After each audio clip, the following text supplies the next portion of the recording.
This week, I found out something I wasn't expecting. I'm actually behind. I've been reading the Bible every day with the goal of finishing it in 1 year. But when I checked my progress this week, I realized I'm not on track anymore.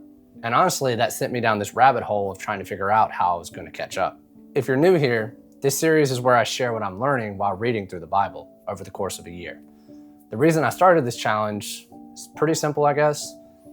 Even after 9 years in the military, I still feel like I have room to grow. And for me, the Bible is like an instruction manual for how you should live your life. I know not everyone sees it that way, and that's okay. That's not your jam. But I wanted to stop relying on what I'd heard from other people and actually read it for myself. And at the same time, I wanted to challenge myself as a reader to see if I could stay committed for an entire year while experimenting with different reading methods along the way. So each week, I'm sharing the biggest challenge I run into. What I've tried, what worked and what didn't, and what I'm learning. Right now, I'm on day 121, and I'm in 2 Kings. A few days ago, I Googled whether I was actually on pace to finish the Bible in a year, and it turns out I'm not. And at this pace, I'm probably gonna finish in like June or July next year. My first thought was, just wake up earlier and read first thing in the morning. And honestly, when I do that, it works really well. Some nights I'm up later, I'm a dad and I have work, and some mornings I don't get to do the things the way I picture them. So I realized I probably need like a backup plan instead of relying on just this perfect routine. But that's when I started using the audio from the Bible app a lot more.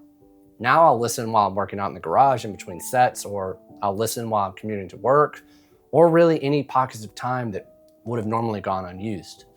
And honestly, it's made staying on track a whole lot easier. But I also noticed something that I wasn't expecting.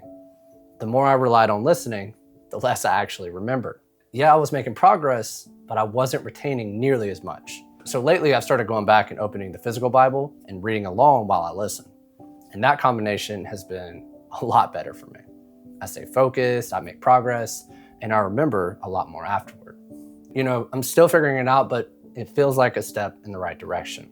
I think the biggest thing I've learned this week is that I just need to stop chasing the perfect reading routine.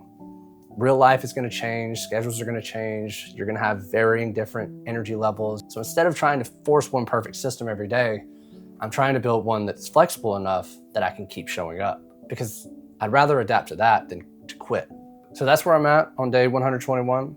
I'll let you know next week if this approach actually helps me get back on track, or if I end up having to change things again. Keep learning, keep growing, keep going, and I'll see you in the next one.